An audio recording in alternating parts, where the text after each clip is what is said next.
கணவன் செஞ்ச ஒரு துரோகத்துக்கு பழி தீர்த்த பழையனூர் நீலியம்மன் பத்தி தெரியுமா உங்களுக்கு? 70 வேளாளர்கள் தீக்குளிச்ச அதிர்ச்சியூட்டும் தல வரலாறு தான் திருவாலங்காடு பழையனூர் அம்மன் கோயில். தமிழகத்துல பல பெண் தெய்வங்கள் வரலாறுகள் நீதியையும் தர்மத்தையும் பெண்ணினுடைய மன வலிமையும் எடுத்து சொல்லுது. ஆனா அதுல ரொம்ப ஆச்சரியமும் அமானுஷ்யமும் வாழ்க்கை பாடமும் நிறைஞ்சிருக்கக்கூடிய ஒரு வரலாறு தான் திருவள்ளூர் மாவட்டம் திருவாலங்காடு அருகில் உள்ள பழையனூர் நீலியம்மன் திருத்தலத்தினுடைய வரலாறு. திருவாலங்காடு அப்படிங்கிறது சிவபெருமான் ஊர்த்துவ தாண்டவம் ஆடிய பஞ்ச சபைகள்ல ரத்தின சபை அப்படின்னு போற்றக்கூடிய மிக புகழ்பெற்ற சிவத்தலம். இந்த தலத்துக்கு பக்கத்துல தான் இருக்குது பழையனூர் நீலியம்மன். இந்த ஆலயம் வந்து சாதாரண அம்மன் கோயில் போல இருக்காது. ஒரு பெண் அனுபவிச்ச துரோகம், அதற்கான பழிவாங்குதல், நீதிக்காக எழுந்த கோபம், பின்னர் தெய்வமாக உயர்ந்த வரலாறு, இது எல்லாத்தையும் சுமந்து நிற்கக்கூடிய ஒரு தலம் தான் இது. நீலியம்மன் யார்? நீலியம்மன் பல நாட்டுப்புற கதைகள் மற்றும் புராண மரபுகள் எல்லாத்திலையும் ஒரே மாதிரி சொல்றது இல்லை. பழையனூர்ல சொல்லப்படைய புகழ்பெற்ற தல வரலாறு இதுதான். காஞ்சியில தொடங்கிய ஒரு துரோகம். பல நூற்றாண்டுகளுக்கு முன்னாடி காஞ்சிபுரத்துல புவனபதி அப்படிங்கிற ஒரு அந்தனர் வாழ்ந்து வந்திருக்காரு. ஒரு நாள் அவர் காசி யாத்திரைக்கு போறாரு. அப்ப சத்தியஞானி அப்படிங்கிற பெரியவர் வந்து அவர் அன்போட வரவேற்று சாப்பாடுலாம் கொடுத்து விருந்து கொடுக்குறாரு. அவரது மகளான நவைக்கியானி நல்ல குணமும் பக்தியும் நிறைந்த பெண்ணு. அவளை பார்த்த புவனபதி திருமணம் செஞ்சுக்கிறாங்க. ஆனா ஒரு மிகப்பெரிய உண்மையை அவர் மறைச்சிட்டாரு. தனக்கு ஏற்கனவே காஞ்சியில ஒரு குடும்பம் இருக்குது, நவைக்கியானிடம் சொல்லவே இல்லை. பயணத்தினுடைய நடுவே நடந்த கொடூரம் என்னன்னா, சில காலம் கழிச்சு காஞ்சிக்கு அவர் திரும்பி போக வேண்டிய சூழ்நிலைக்கு முடிவெடுத்தாரு.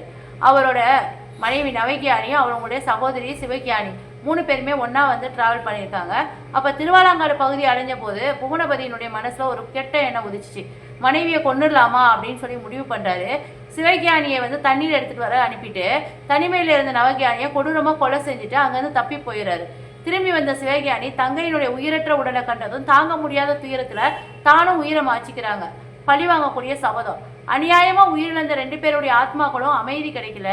அவர்கள் நீலன் மற்றும் நீலி அமானுஷ்ய உருவங்கள்ல ஆலங்காடு பகுதிகளில் சுற்றி திரிந்ததா நாட்டுப்புற மரபு ஒன்று சொல்லுது. ஒரு பிறவி முடிஞ்சிச்சு, ஆனா பழி வாங்குற எண்ணம் முடியல. மறுபிறவியில அந்த கர்மா தொடருது. அடுத்த பிறவியில பூனபதி தரிசனன் அப்படிங்கிற பெயர்ல வைசிய குடும்பத்துல பிறக்கிறாங்க. ஜோதிடர்கள் அவர்கிட்ட வடக்கு திசையில ஒரு பெண் ஆவி உன்னை பழிவாங்க காத்திருக்குது அப்படின்னு சொல்லி எச்சரிச்சுதான் சொல்றாங்க. அவர் தந்தை பாதுகாப்புக்காக ஒரு மந்திர கத்தியை அவர்கிட்ட கொடுக்குறாரு. நீலியினுடைய மறுபிறவி. அதே சமயம் திருவாலங்காடு பகுதியில ஒரு தம்பதியருக்கு 2 குழந்தைங்க பிறகுறாங்க.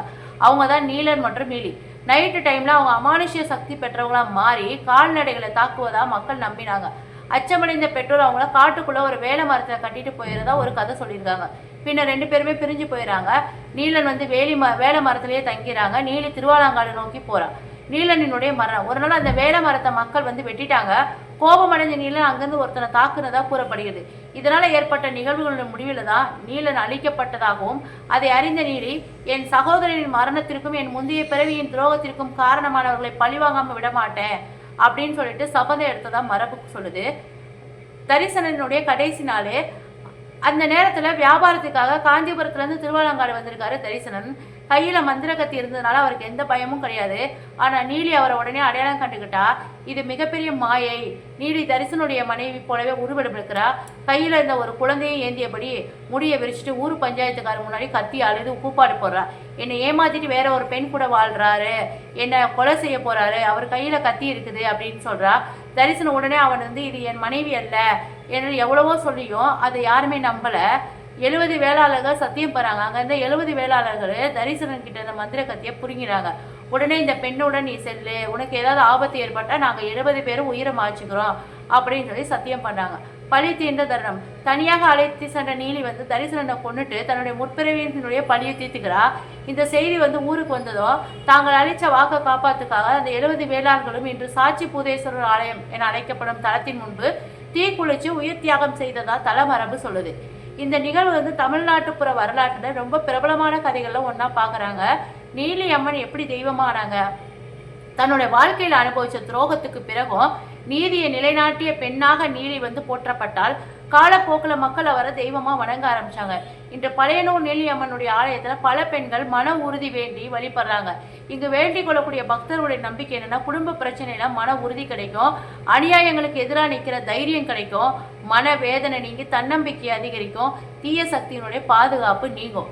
அப்படின்னு சொல்லி பக்தர்கள் நம்புறாங்க. குறிப்பாக கணவனுடைய கொடுமையிலேருந்து விடுதலை வேணும் அப்படின்னு நினைக்கக்கூடிய பெண்கள் வந்து பாரம்பரியமாக நம்பிக்கையாக இந்த கோயிலுக்கு போய் வழங்கினாங்க அப்படின்னா கணவருடைய கொடுமையிலேருந்து அவங்களுக்கு ரிலீஃப் கிடைக்கும் அப்படின்னு நம்பப்படுது. இந்த கோயில் திருவாலங்காடு சிவபெருமானுடைய ரத்தின சபையில் வந்து போய் பார்க்கலாம். பழையனூர் நீலி அம்மன் ஆலயம் 70 வேளாளர்கள் தீக்குளிச்சதாக சொல்லப்படக்கூடிய ஒரு நினைவு மண்டபமும் இங்கே இருக்குது. இந்த தளத்தில் காணப்படக்கூடிய கல்வெட்டுகள், நாட்டுப்புற மரபுகள், நீலி பற்றிய கதைகளை மக்கள்கிட்ட எடுத்து சொல்லுது. இந்த கதையிலேருந்து நம்ம என்ன கற்றுக்கிறோன்னா, ஒரு துரோகம் வந்து பல தலைமுறைகளையும் துன்பப்படுத்தும் அப்படிங்கிறத நமக்கு உணர்த்துது. நம்பிக்கையை உடைக்கிறது எவ்வளோ பெரிய விளைவுகளை ஏற்படுத்தும் அப்படின்னு இதை சுட்டி காட்டுது. அதே நேரத்தில் இந்த கதையை வந்து வரலாற்று நிகழ்வுகளாக பார்க்காம தமிழர் நாட்டுப்புற மரபில் நீதி, வாக்குப்படி வாழ்தல், கர்ம பலன், பெண்களுடைய மன வலிமை இதெல்லாம் வந்து சொல்லக்கூடிய ஒரு மரபு கதையாக இதை பார்க்கலாம். உங்களுக்கு இந்த கதை பிடிச்சிருந்ததுன்னா நம்மளுடைய இந்த வீடியோக்கு ஒரு லைக் பண்ணிவிட்டு ஷேர் பண்ணிவிடுங்க.